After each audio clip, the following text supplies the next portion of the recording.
اے جہاد سے ڈرنے والو، تم کہیں رہو، موت تو تمہیں آ کر رہے گی، خواہ مضبوط قلعوں میں رہو۔ اور ان لوگوں کو اگر کوئی فائدہ پہنچتا ہے تو کہتے ہیں یہ اللہ کی طرف سے ہے، اور اگر کوئی مصیبت پہنچتی ہے تو اے پیغمبر تم سے کہتے ہیں کہ یہ آپ کی وجہ سے ہمیں پہنچی ہے۔ کہہ دو کہ رنج و راحت سب اللہ ہی کی طرف سے ہے۔ ان لوگوں کو کیا ہو گیا ہے کہ بات بھی نہیں سمجھ سکتے؟ اے آدم زاد، تجھ کو جو فائدہ پہنچے وہ اللہ کی طرف سے ہے، اور جو نقصان پہنچے وہ تیری ہی شامت اعمال کی وجہ سے ہے۔ اور اے نبی، ہم نے تم کو لوگوں کی ہدایت کے لیے پیغمبر بنا کر بھیجا ہے، اور اس بات کا اللہ ہی گواہ کافی ہے۔ جو شخص رسول کی فرما برداری کرتا ہے تو بے شک اس نے اللہ کی فرما برداری کی، اور جو نافرمانی کرے تو اے پیغمبر تمہیں ہم نے ان کا نگہبان بنا کر نہیں بھیجا۔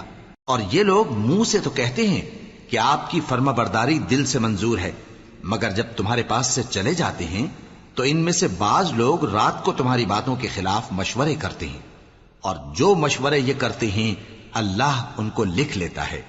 سو ان کا کچھ خیال نہ کرو اور اللہ پر بھروسہ رکھو، اور اللہ ہی کافی کارساز ہے۔ بھلا یہ قرآن میں غور کیوں نہیں کرتے؟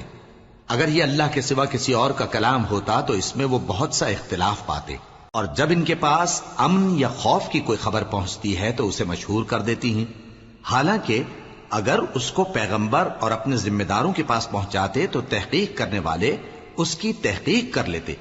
اور اگر تم پر اللہ کا فضل اور اس کی مہربانی نہ ہوتی تو چند آدمیوں کے سوا تم سب شیطان کے پیرو ہو جاتے۔